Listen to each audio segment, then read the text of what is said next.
Good morning. Hello, everyone. Welcome to the second day of AMLaP.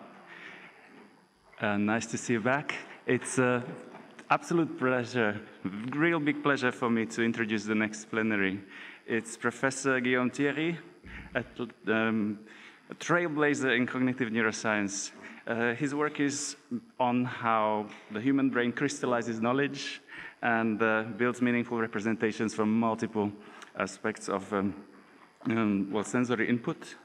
His research spans many areas, including bilingualism, emotion and conceptual representation, uses EEG, eye tracking, etc. And he's here to tell us about the bilingual multiverse. Ladies and gentlemen, Guillaume Thierry.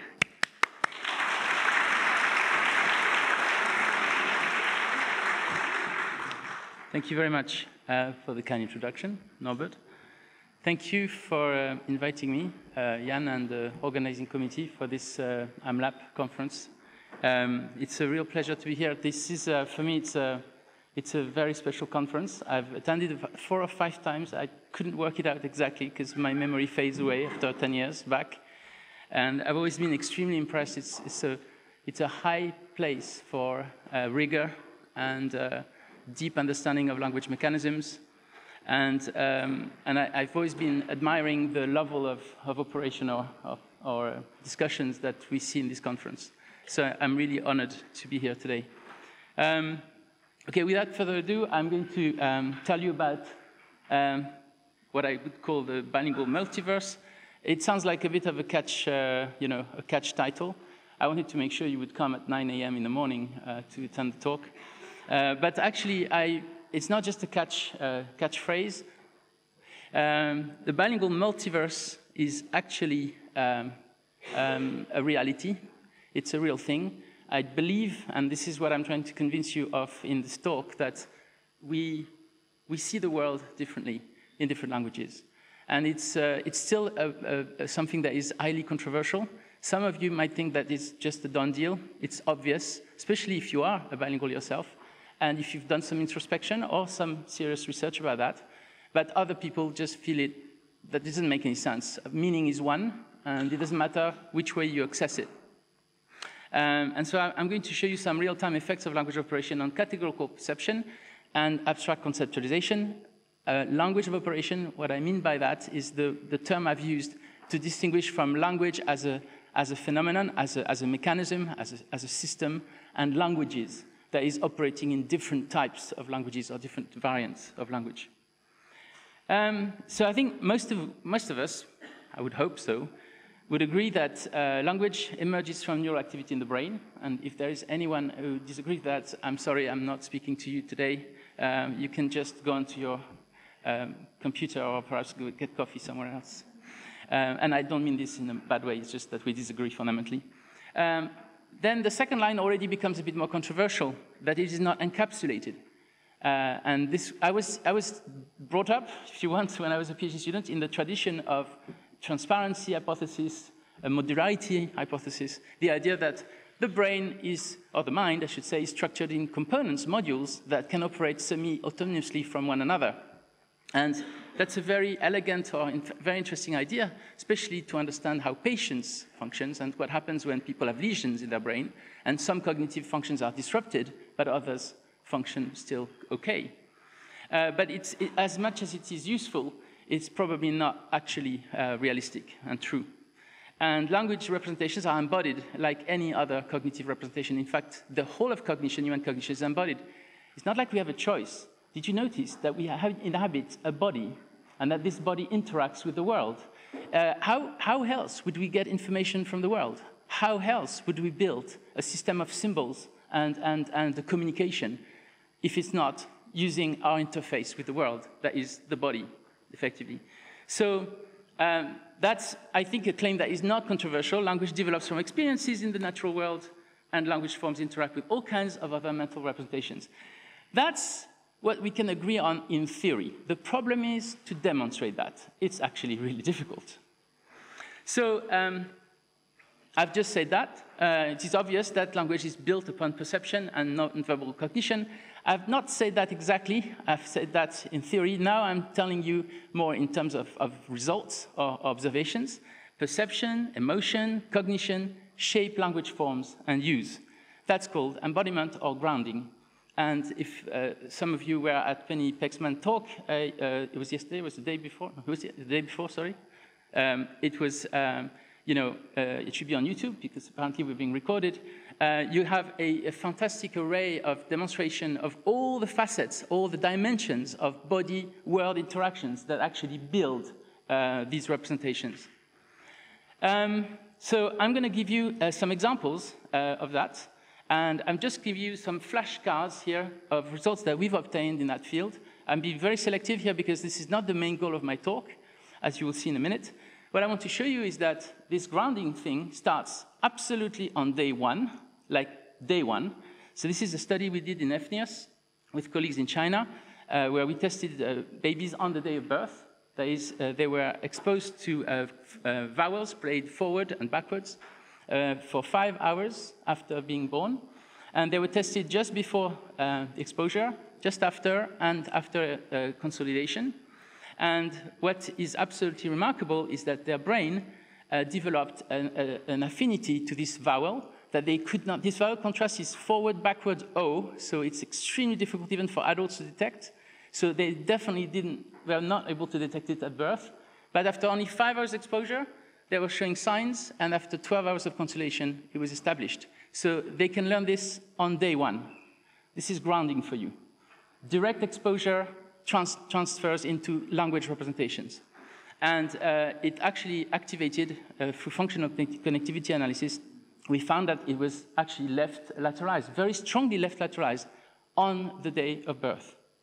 Phonemic contrasts, so language information presented in the environment, can be learned on the first day, and it shapes language on the first day already.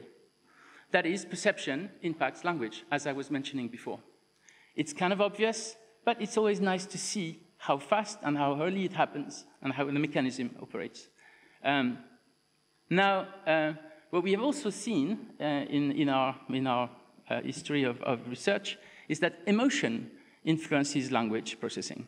And this is an example from a paper that's recently accepted for publication, where we show pictures, and the pictures are either positive or negative in content.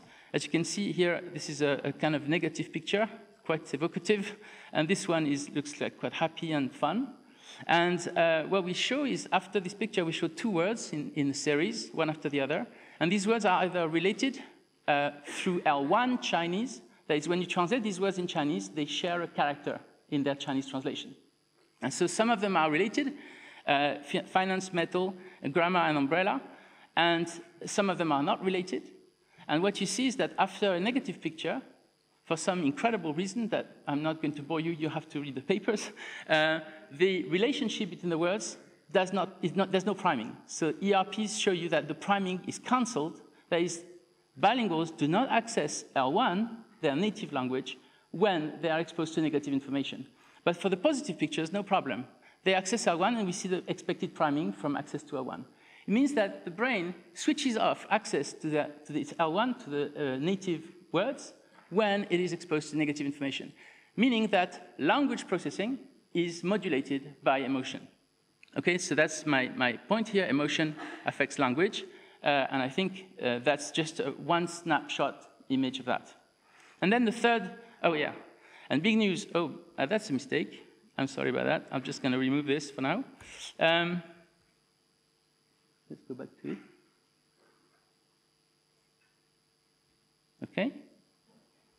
Well, that's a mistake too. The animations don't work. That's interesting.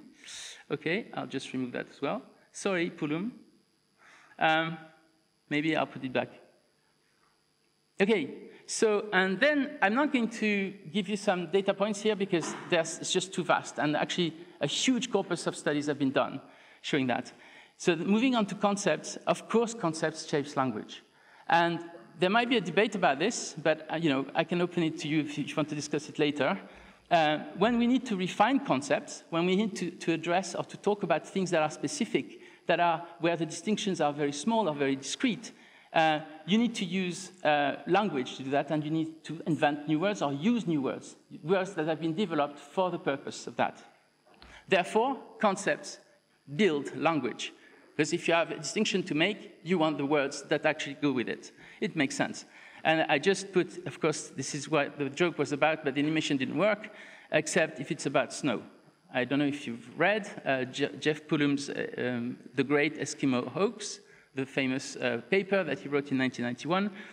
It's actually really fun to read, where he demonstrates in very clear terms, and it's elegantly done and very vitriolic, or if you can say vitriolic, it can be modulated by very, that actually there's not 200 words to describe snow in Inuit, in the language of Eskimos. In fact, it's a fabrication, and it's been delirious in the media for many years. What's interesting is that, so I said it's not the case for snow, but of course it's the case for everything else. So for example, if you're in design, or in engineering, or in architecture, or or science, as a matter of fact, you have to develop words to describe phenomena that you can't describe any other way. So it's just the case of snow, right? For snow, you can't use different terms to describe snow, according to Jeff Pullum. Of course, I'm being dismissive here, and we'll talk about it later. All right, so this is something I think we can agree with, the first point. Language is built by perception and nonverbal cognition. And this is basically the idea of grounding. But it's much less obvious, and I hope you would agree with that, and this is going to be the goal for my remaining time in this discussion here. It's much less obvious and still debated that language fights back. That language, in return, shapes perception, emotion, and concepts. That is the other way in the exchange. And yes, there's no other way you can name it. It's called linguistic relativity, or at least that's one of the kind of fundamental cornerstones of linguistic relativity. So today I would like to show you evidence of the latter point, of the latter route of access or interaction, which is less intuitive, clearly. There is effects of language on perception, effects of language on emotion, and effects of language on concept. I have had to be very selective. I've chosen some studies because it could go on for quite a while. So forgive me if I'm being delirious at some point, because some of these experiments are really exciting me a lot, but I hope you'll share my enthusiasm about them. But the key thing here is that I use bilingualism. In our research, we use bilingualism as the ultimate testing ground. And why? Because if you use bilingualism, in the case of bilinguals, you have two languages that are mastered or relatively well mastered by a single mind, which means that you are controlling for a lot of factors that could muddy the waters and make things much more complex. If you're comparing two populations, wherever they are from and whatever the languages are, it's very difficult to level up all the factors that you have to control for.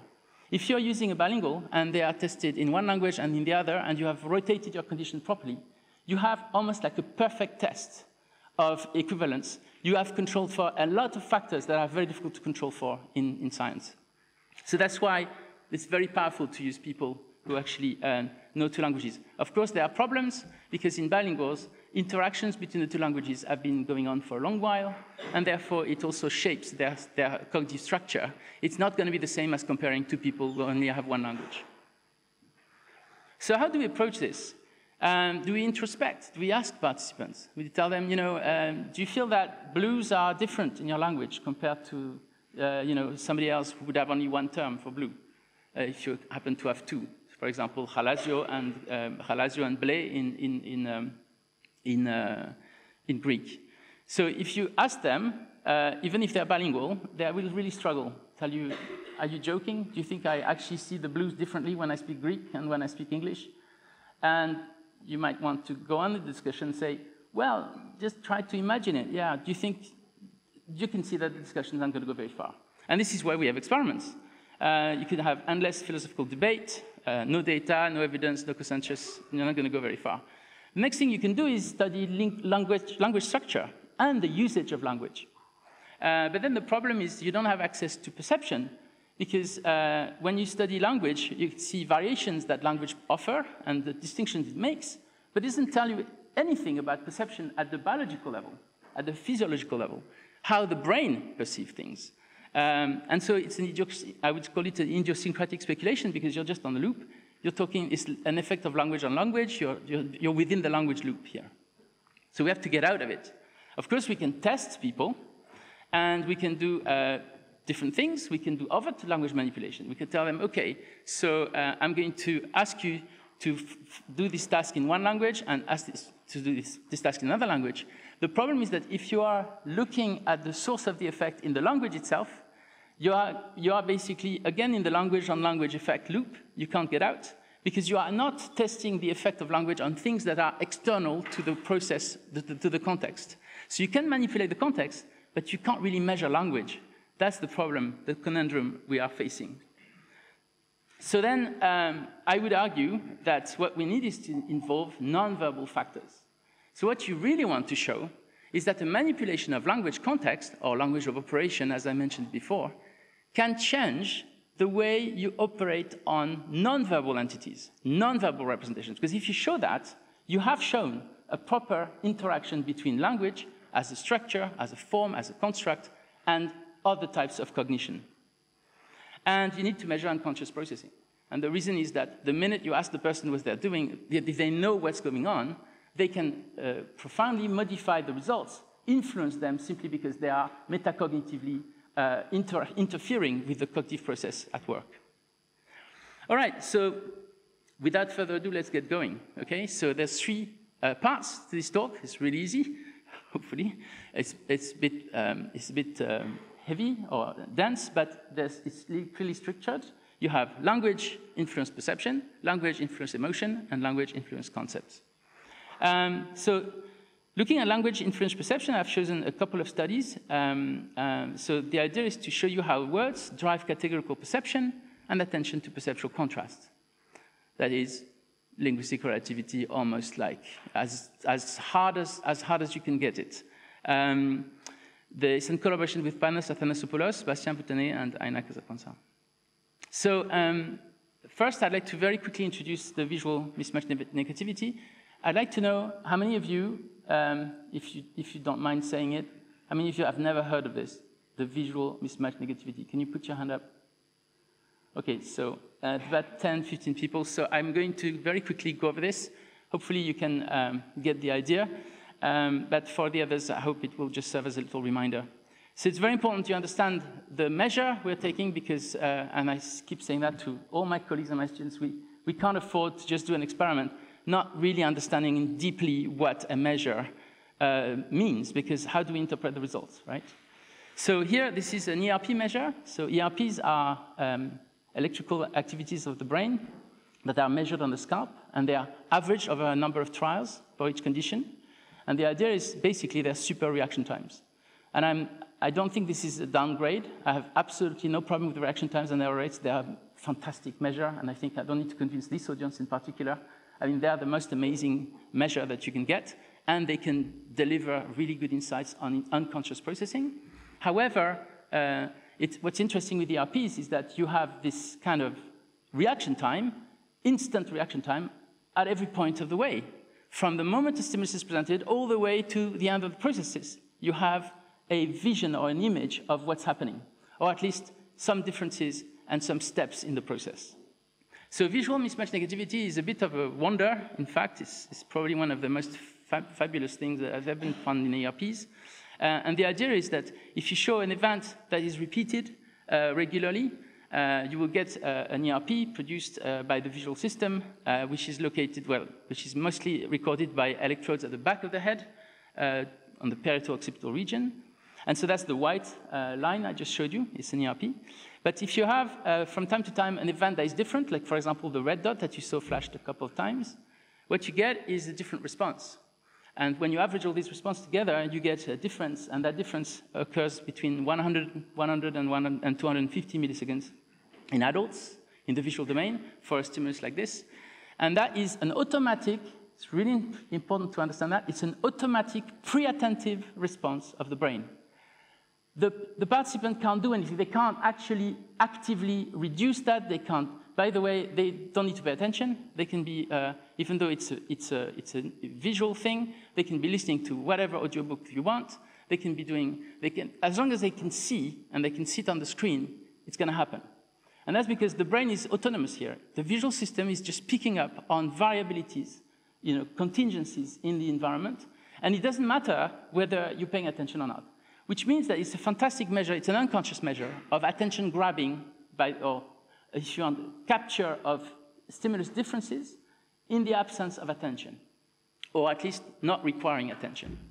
So that's really interesting because if you want to show an effect on vision, on perception of a language manipulation, you might want to look there. Because it's very difficult to argue that this is a semantic or a conceptual or metacognitive effect. It has to be generated by the brain kind of semi-autonomously. So, and this is how we tested it. So we had experiments on color initially a while back, a few years ago. But we also looked at shape. And I've chosen these a couple of examples because we have a recent study that is very elegant on that front, I hope, to show you. So we presented objects that are named in the same way in one language, like cup here. And here you see an object which is also can be called a cup, by the way, in English. It's not a problem. But its mostly classic name is mug. And so you see objects, it's all visual, it's all silence. There is no language involved. We don't ask them to name or to say anything about the word or the name of things. But, and the target in this experiment, so that's a different category. That's the one that engages attention to make sure they're actually looking at the screen. And that's a ball. So when they see the ball, they press the button. But the rest of the stimuli are ignored. And when you see a mug, arguably, you have I'd say a visual difference occurring. So we should expect a VMMN, a visual mismatch negativity, from that change. The thing is that in English, these two things can be called differently, cup and mug, but in Spanish, they are both taza. You can't call them any other way because that's the only name available to you in that language. You can definitely call this a cup, but don't you dare in a tea party in the UK call this a mug, especially if you're invited at the Royal Palace. It's not going to look good because this is a cup, a teacup to be exact. Okay. And so what you see here is the English native results on the left and the Spanish native results on the right.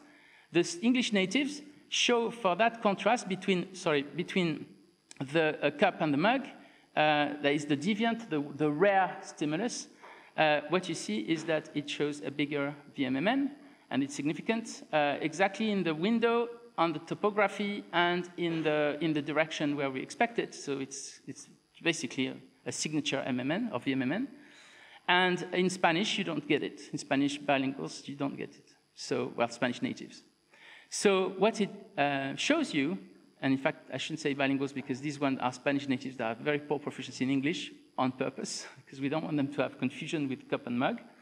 And so what you see is that the visual system of English natives engages with distinction, even though it's physically the same, but not in Spanish. And of course, you could say, wait a minute. There are two different types of people here. There are two nations, and there are two groups of people. So I'm actually defaulting on what I told you before. They're not bilinguals. They are people who function in different languages, different environments. They perhaps have different experience of objects. And the same with color applies. So the problem is, how do we nail it down? And so the next step is to go English-Spanish, and still not bilinguals. These are two groups, English natives and Spanish natives. We take it in steps. But this time, so this is an experiment run by my colleague Aina Casaponza. The idea was here to elicit a proper MMN, because the visual MMN, as I told you, is completely automatic and involuntary, pre-attentive. So it actually is supposed to happen also in peripheral vision. Here, they are looking at the cross in the middle, all right? And the game is to detect when the cross changes orientation. So for example, when it becomes horizontal. So the task is very simple, but it has nothing to do with what's happening around it. They're not even looking at the periphery. And believe me, you don't really have time if you want to not miss the cross change. And you can see that the change in shape of objects is quite subtle. These are cups here, and here are mugs. And you can see also that the distribution of objects changes. So it's basically pseudo-random. So are we going to get a VMMN in that case? And also, because she was interested in looking at the double dissociation, that is, can we see it in one language and not the other, and then reciprocally for another contrast. So she compared cup, mug, and glass in English, and taza, which is one term for cup and mug, but copa and vaso in Spanish. Because in Spanish, glass can take two forms, copa and vaso, depending on what the function is. So copa is more like a cup, it's more like for wine, for example, and vaso is most like a tumbler, like a water glass. And so you have this distinction in Spanish that doesn't exist in English. And the prediction is very simple. We should have a double dissociation, so the effect, the VMMN should appear for English for cup and mug, but not for glass. And reciprocally, in Spanish, it should show for copa, vaso, but not for taza, okay? And, you know, it's rare to see results that are as clean as this. So, I mean, I was completely amazed, really, when I saw these results for the first time. So the Spanish are at the top, and you can see that the glass contrast works in Spanish, but it doesn't work in English. And for the, well, it doesn't, sorry, English contrast doesn't work for Spanish people. And then for the English participants, you can see that it's exactly the reverse. So it's exactly the pattern that we would predict. Now, I cannot show you the results because we have not yet finished analyzing them, but we also have results in bilinguals. And you might wonder what happened in bilinguals. I can tell you already, no, bilinguals don't switch. They don't switch from one to the other. That would be a very weird thing. It would be a bit excessive. But what I can tell you is that when they are bilinguals, both of the variations happen. In other words, it's an inclusive effect. Categories grow, or distinctions appear. You can make the distinctions. Once you've learned it, you can implement it, but you never forget your other ones. So in other words, you can learn, of course, new categories based on language exposure, but you don't lose your old categories. It would probably happen in attrition, but we haven't done an experiment like this yet. Okay, so I hope I've demonstrated to you that language shapes perception, or that's my claim. And we have other studies that show similar things in the domain of color, and even how grammar can guide movement, for example, movement discrimination or recognition. Okay, so that was my first point. And I would say that, yeah, already I can conclude that linguistic relativity is certainly a thing, and I apologize to Professor Pullum if you want to watch our face-to-face, which happened about now 15 years ago or something like that. It was quite fun. It's on YouTube, and I'll let you search for it. It was quite violent. Even though I had only 2 publications to fight him with his 289, but it was interesting. Anyway, now on to the second point, as how language shapes emotion. So, in fact, I'm going to focus on a very specific aspect here, because I don't want to talk about mechanics too much. I want to talk about global effects. And here, I would like to basically say that we have a very consistent finding over a number of studies now, that L2 smothers negative emotions. It basically cancels out or reduces the power of negative emotions. And it's specific negative emotions, not all emotions. And that's in collaboration with Rafał Jączyk. So first of all, I need to remind those of you who don't know about it. It's quite famous, but it's good for everyone to remember or to know about this. The N400, which is the other main component that we use in these kind of studies. And so this very famous study by Kutas and Iliad, which has got more than 6,000 or 7,000 references attached to its name, so it's very impressive. Which is, it takes its coffee with sugar and milk, for example, a sentence that is fully expected at the end. But of course, if you end it up in a way that is unexpected, like and dog, which for me is now fully expected, but for most people isn't, you get an N400 variation that is a negative drift. In other words, the N400, it's a negative variation, which happens between 300 and 500 milliseconds. And it's incredibly, it's proportional to the amount of difficulty of integration, of expectation of that word in context. So it's a phenomenal measure, and again, it's fully unconscious, and if you're worried about the conscious nature of N400, you can look at a paper by Vogel et al. In Nature, 1996, where they showed the N400 modulation during the attentional blink. Participants is completely unaware, they saw a word, they don't have a clue, okay, they can't even report it, they can't report the word, they don't, but they saw it, the attention system didn't register it, they still show an N400. In other words, the meaning of the word has been incorporated by the brain, but the participant is completely unaware of it. So I think it's one of the most demonstrative cases where you can tell that it's actually an unconscious process. And so we're going to use this because it's a very interesting index of access to meaning.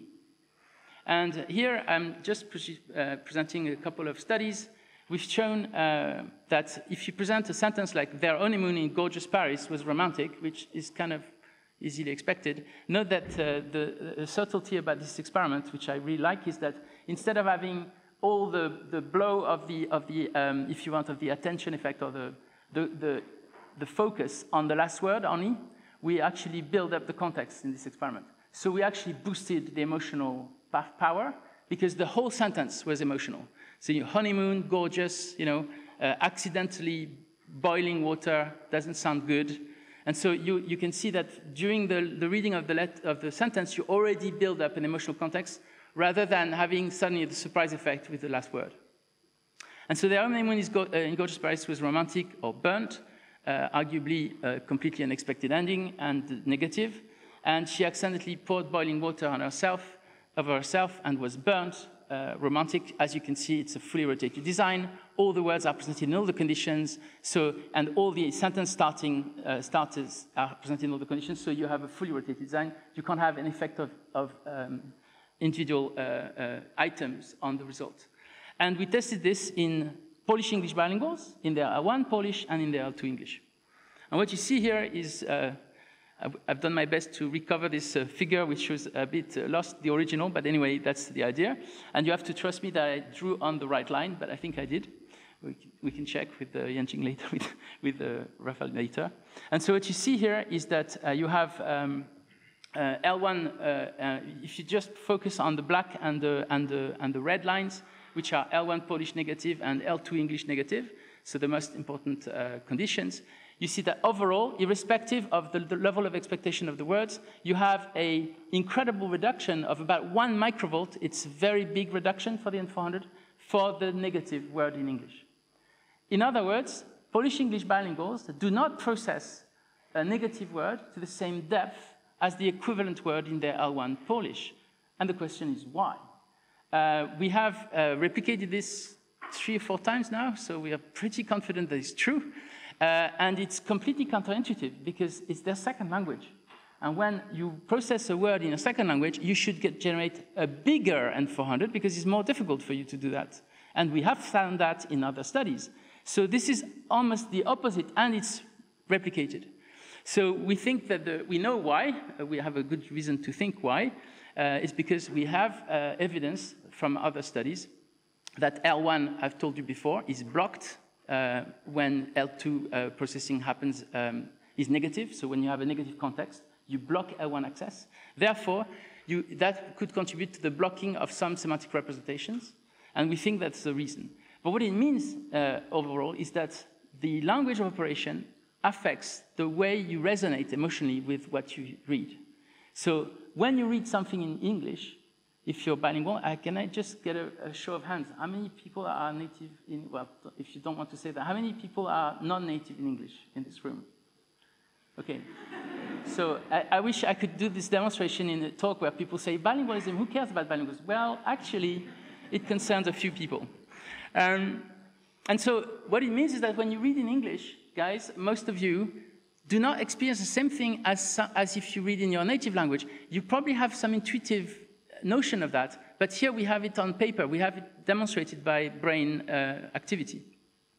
And here is another study, which I think was, I was fascinated by the results as well, which is very recent. And we have a version published in 2024, but we are working on the next version. And here, the game was to either read aloud or translate the word presented. And you have a cue that tells you what to do. So it's a little emoji. And the emoji here, in this case, this is a stage in a part of the experiment where the emoji creates an expectation on what the word's valence is going to be. So here you see clock, and here you see ugly. So the reason why we're creating this expectation is to measure what happens when you expect something in different language contexts. And here you can see that you have different, of course, you have different outputs or outcome. If you see the word clock and you have to read it aloud, you're producing English. But if you see the word ugly and you have to translate, you're producing Polish. So here, this production study enabled us to take a look now a bit further than just in perception or reading, but in what happens when you prepare to produce a word in one of two languages. And one of the results that's fascinating is to show that what we have is, and this is in the domain of time frequency, which is interesting because it's incredibly rich and understudied, underexplored. You can see that what you have is in the alpha band, which is 12 hertz, so it's 12 oscillations per second. It's the band that corresponds to a bit of the meditative state and also inhibitory control. So when you increase your alpha, your brain is taking control over the information, is filtering things that you don't want to hear about. So when you have what happens when, for those, the good joke is if you're an EEG researcher, when you see your screen covered in alpha, you just know your participant doesn't want to participate. They just hate it. And so they are disconnected. They're inhibiting the game. And I am a very bad alpha generator, so don't test me. Okay, but anyway, the point is that here, the same participants tested in English and Polish show this surge of activity in the alpha range. It's actually exactly spot on between 10 and 14, so 12 hertz peak. And it shows you that when they read English, there is an inhibition mechanism that goes towards the emotional words. It's almost like the brain doesn't want to, or controls the reading of these words as being not really so interesting and worthy of attention. So it takes different forms, and there's converging evidence that language of operation shapes emotional experience. So that's the other thing I wanted to show you, is that language affects emotion. All right.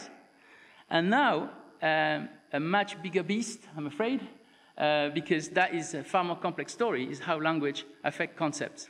And you might say, well, that's a really dumb idea. Of course, language affects concepts. Language are concepts. If I read a word, it has a meaning, so done. Yes, but wait a minute. We're going to talk not about that. We're going to talk about how languages, how different languages can map differently onto concepts. And now it becomes much more interesting. Do you conceptualize the world in the same way in your native language and in your second language? That's the question we're asking here. And we're going to take examples from spatial-temporal metaphors, perceived power, and cultural stereotypes, if we get there alive.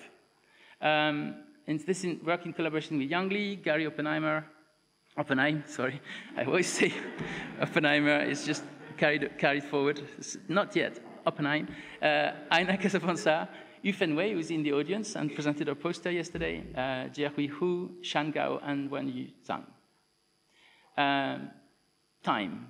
Let's talk about time. So I'm going to take you on a little bit of a trip here. Get ready for this. It's a bit of a complex experiment, but it was a very interesting journey, because when we started the experiment, we were trying to do something really fancy, and we failed miserably. We thought, it can't be worse. There's nothing in this experiment, until we looked at the right condition, and that was a bit of an experience. So, as you know, in most Indo-European languages, the front is the future, and the back is the past. So now is in this graph representing the middle. Tomorrow is towards the front, yesterday in the back, the day after tomorrow obviously further in the front, and so on and so forth. Okay, so, but as it happens, the day after tomorrow, and I hope the Chinese people in the room will agree with that, the term for it is Hu Tian in Chinese. As a matter of fact, it means back day. And here you have a problem. You might think, wait a minute, why is it called back day? Because it's in the front. And you're right, it's a problem. I can tell you, well, perhaps briefly why we think it's happening, because there are theories about this. And the theory is that it's a change of referential over time. So 3,000 years ago, the time reference was basically individual. You were sitting in a place, and the world was moving around you. So what's the future? The spatial temporal metaphor works as referring to the future, things that are in your back, because you haven't seen them yet. They are known to you. And when they become seen, they're in front of you, so you see them. So the future is in the back, and the past is in the front. Does that make sense? And some, like a Mayan language in South America, is actually still referring to time in that way. But things have moved on, and of course, some parts of Asia have lined up with the European, Indo-European places or civilizations, and they have now adopted a different referential, which is the egocentric referential. So you are moving in the world, and what's in the front is what you're going to discover as you move, so the future is in front now. And what you've seen already, because you're moving, is in your back. So that's the change. And that switch has happened on a conceptual level. Every Chinese person I know will tell you that, of course, the future is in front. There's no problem with that. I hope we agree on that. But nevertheless, language has kept scars or evidence of historical reference, and Hutian reference to back day because it was back 3,000 years ago, arguably. That's a theory, but nevertheless, the fact is that today it's called back day. Incredibly, it's perfectly symmetrical, which should be really, if it was a good theory. So if you and I apologize for the pronunciation to my Chinese fellow colleagues. So Tian Tian, is probably not right, but it doesn't matter, refers to front day, and it's the day before yesterday. And incredibly, it also works for years. So the year after next is Hunyan, and Tianyan, you can imagine, or you can guess, for the year before last. In other words, you have this back-front problem. Namely, the location should be opposite to what is expected on the conceptual level. So we wanted to explore this with Yang Li, my PhD student at the time, and I just realized that I've shown this slide, I don't know how many times recently in the past couple of years, and some people just don't see what it is. It's extraordinary. I've just had this comment from a friend. He says, what is your bore that you have in the middle of this image? So I'm sorry if it's a very unusual angle, I agree, but this is somebody sitting and you're seeing them from the top. I hope you can see them now. They're not very Chinese, but it doesn't matter. We did have British participants, English participants. So this is somebody sitting on the chair in the lab, arguably. And it would have been helped if they were covered in a cap, but maybe you would just think it's a monster at this point. Okay, and so here, they're sitting on the chair in the lab, and they hear from the front or from the back sounds produced by speakers. Okay, so they're speakers, and the speakers produce a date, for example, 2020 or 2019, and the same in Chinese. So you have, for Chinese-English bilinguals. So you have this setup where there's a location cue from the sound origin. And it's actually really easy. We have determined that through pilot testing. But it's really easy to tell where it comes from the front or the back. You know, 85 to 90% accuracy. And the task of the participant is incredibly simple to the point that the experiment is terribly boring. All you have to do is to say whether the year you hear is 1 or 2 years away from now. If it's the same year, at the time it was 2018, you press both buttons. If it's 1 year apart, you press the left button, for example, be it in the front, in the future, or in the past, doesn't matter.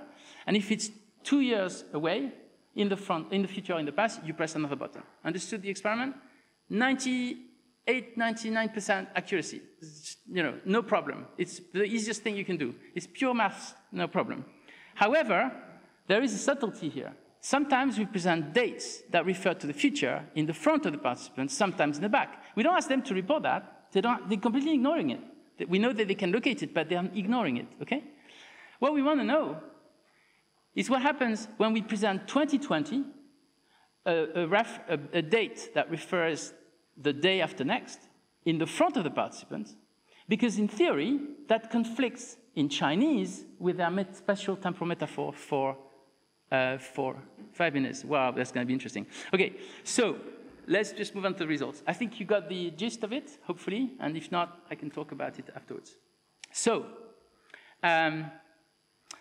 in Chinese, on the left, what you can see is that the participants were unable to see any difference. There was absolutely no interference with the location, between the location and the time.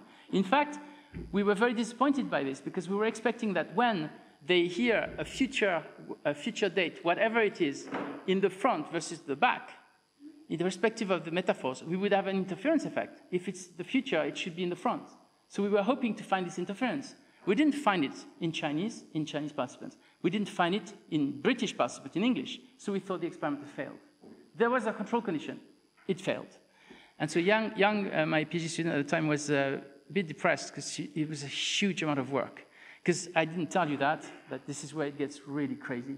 This entire experiment was done with days as well. So try to imagine what it was. You had the year is easy, it's a fixed, but we had a whole version of the experiment with days, meaning that if participants are on a Wednesday, they have to press 2 buttons. If it's Thursday or Tuesday, press 1 button, and if it's Monday or Friday, it's another button. And the problem is that every day changes with the experiment. You see the problem?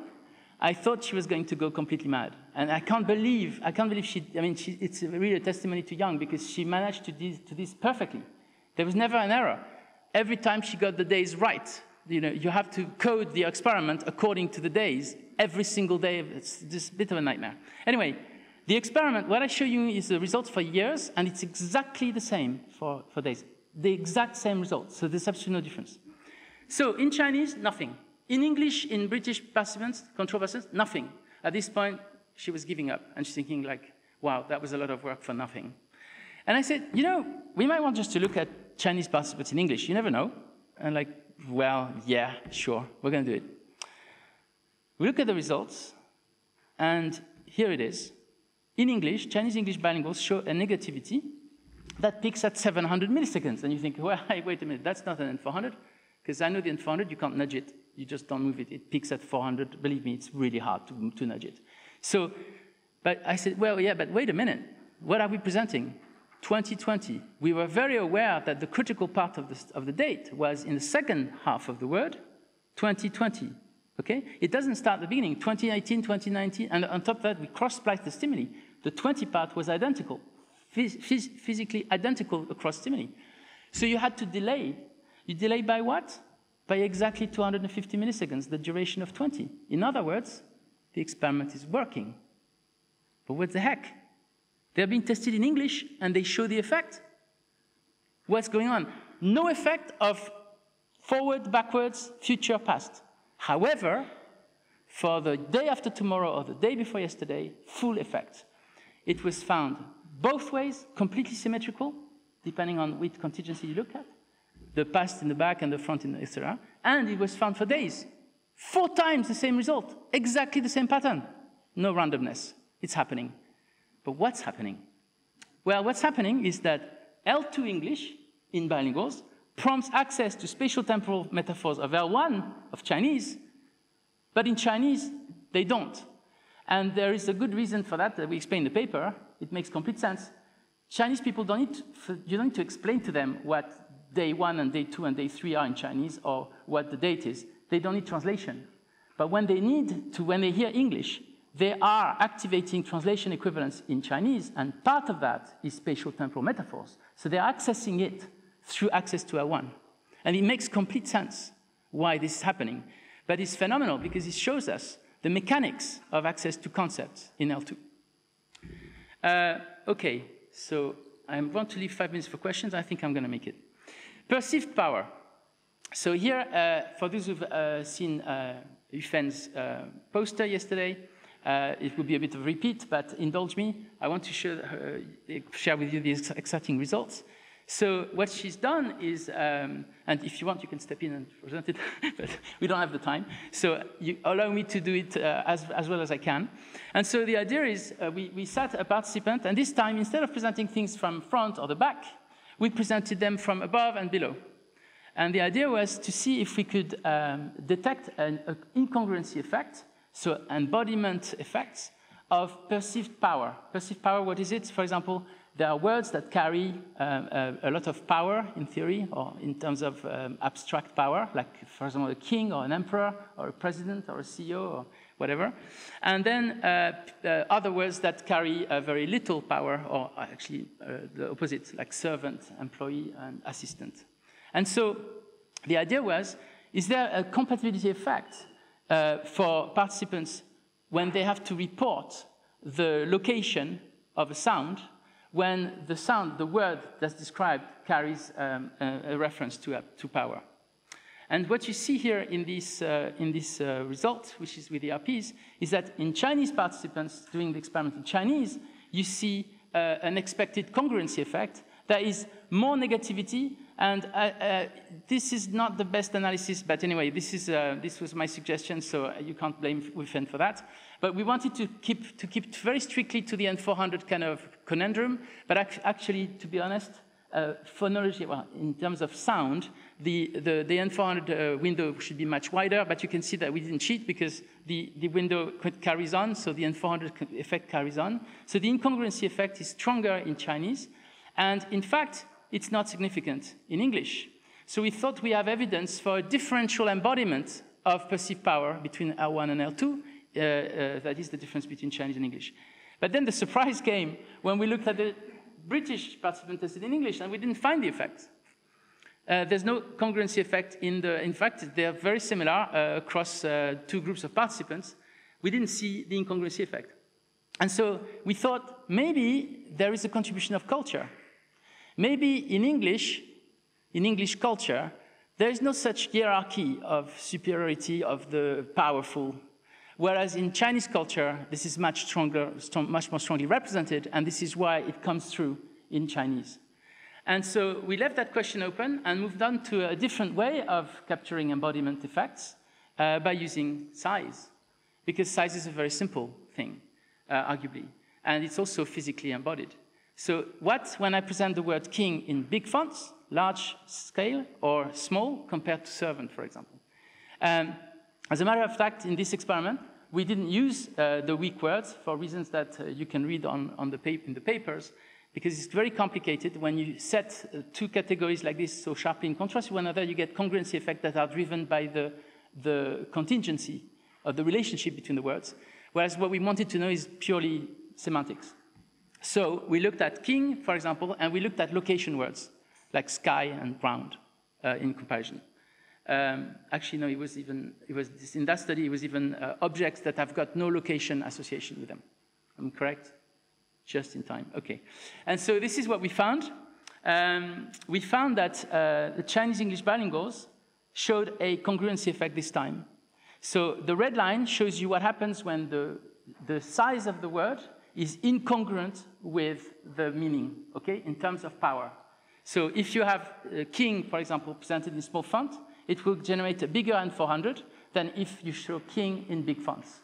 And that was found in both Chinese and English this time.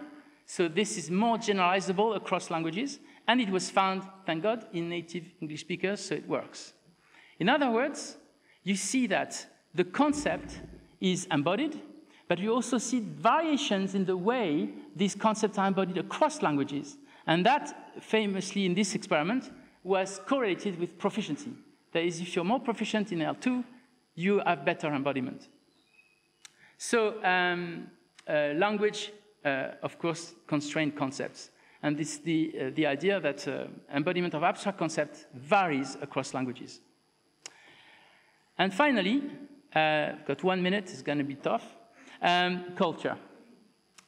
And this is just a final shot showing you how far it goes, because for me, that's as far as it can go. So we're looking at a paper that was just published recently, after 8 years. That's the longest record ever. 8 years in the making, guys. This is how far it can go, for reasons that I'm not going to develop.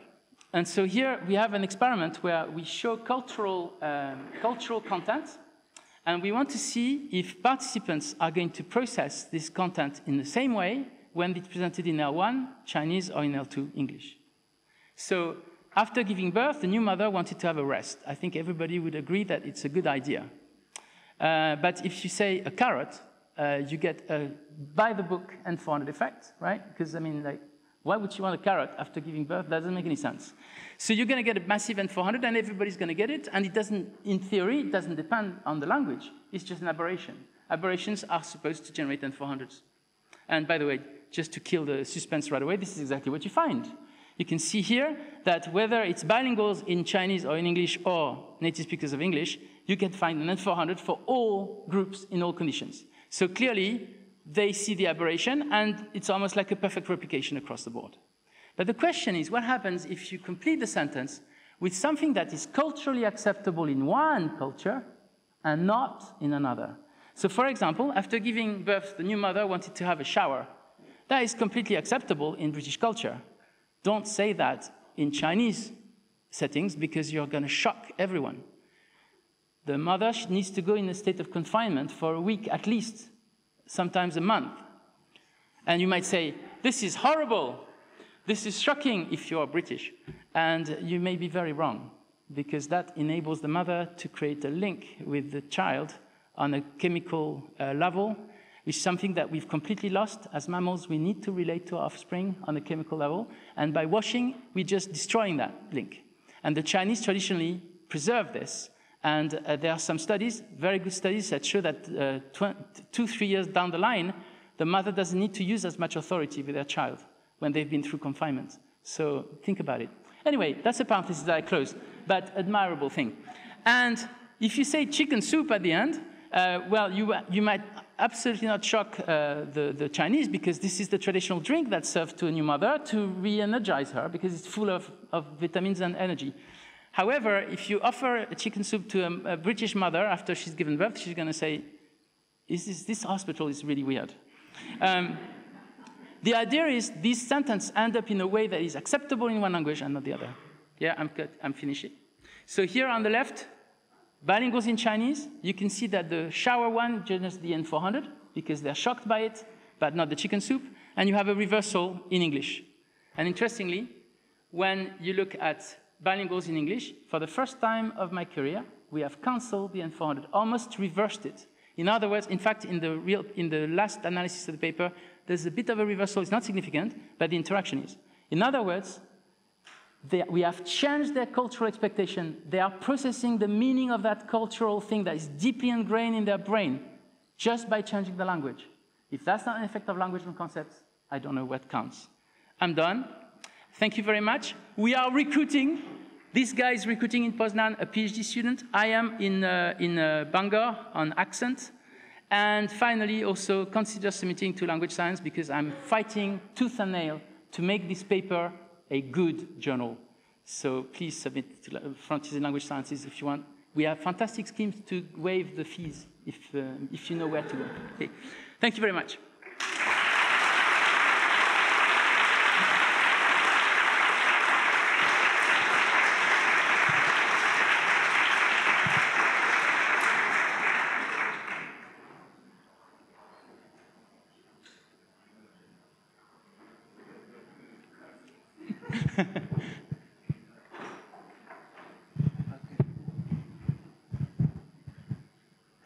Thank you for your very fascinating talk.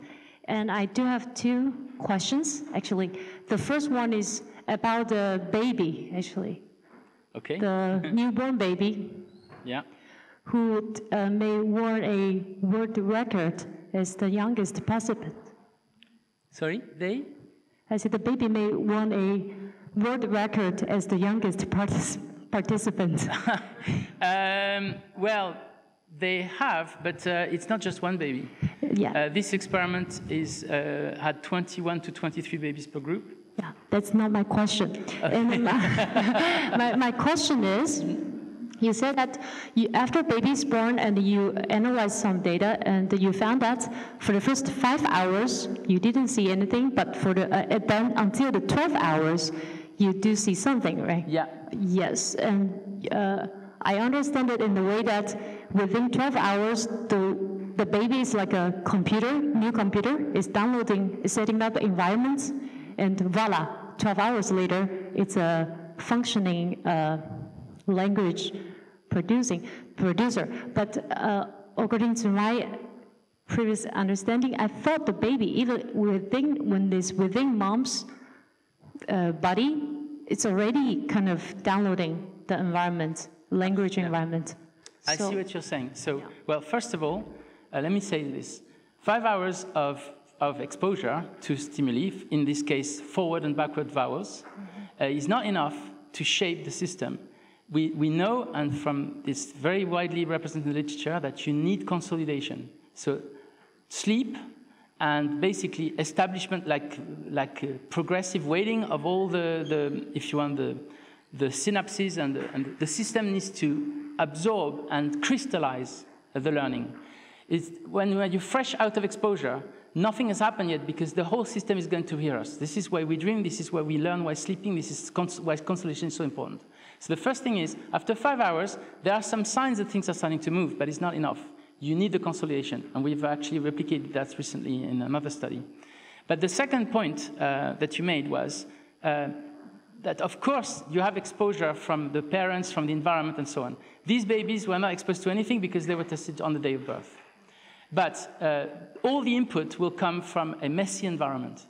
And the difference here is, in this experiment, is that we are getting 5 hours of consistent, regular input that is very regular.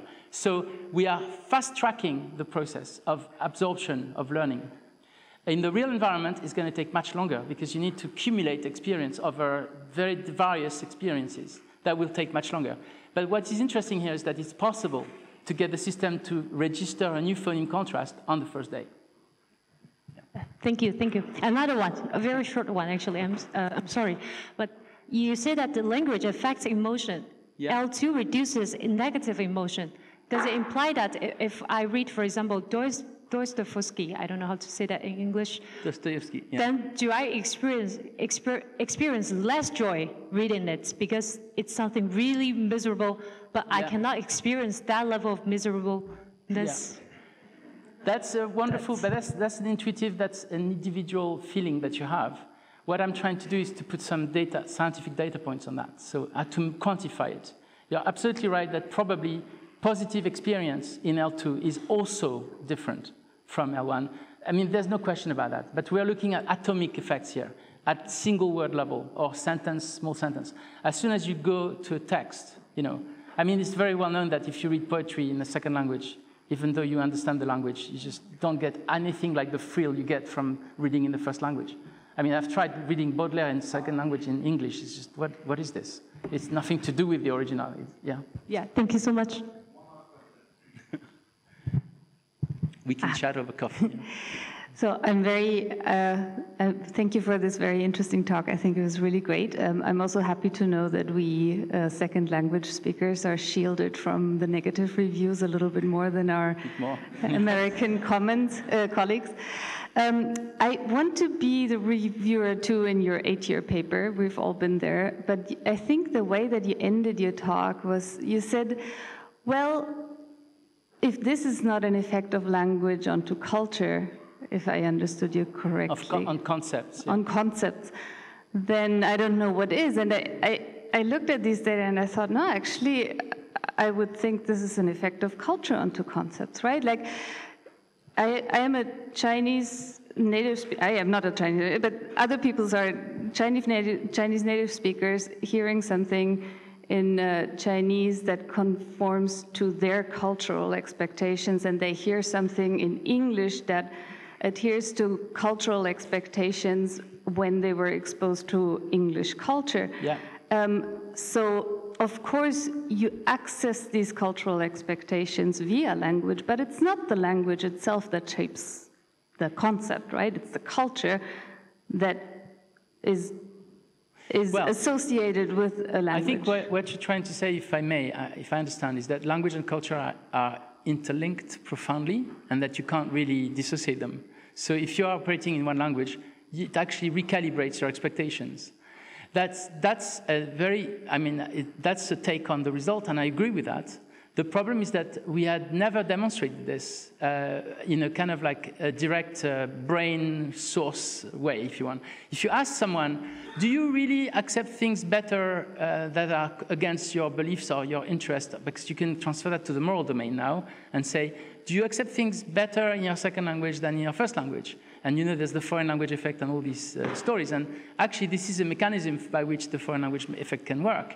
Is that, yeah, you can actually tolerate things that you would be very opposed or very markedly against at a semantic, cognitive, arguably in a way that's detached from language, at a conceptual level. you could actually agree more in another language. And that's the point. That's an intuition. You can say that. You can feel that this. Others would disagree. But here it's evidence direct from the brain. So the brain is telling us, yes, if you show me this in English, I actually accept it better. And it's semantic. It's proper semantic stuff, because that's the N400. So I'm not disagreeing with you, but I think it's not a trivial effect.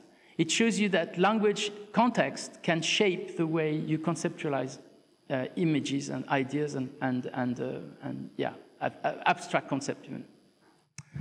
Thank you. Thank you. All right. Thank you. Thank you.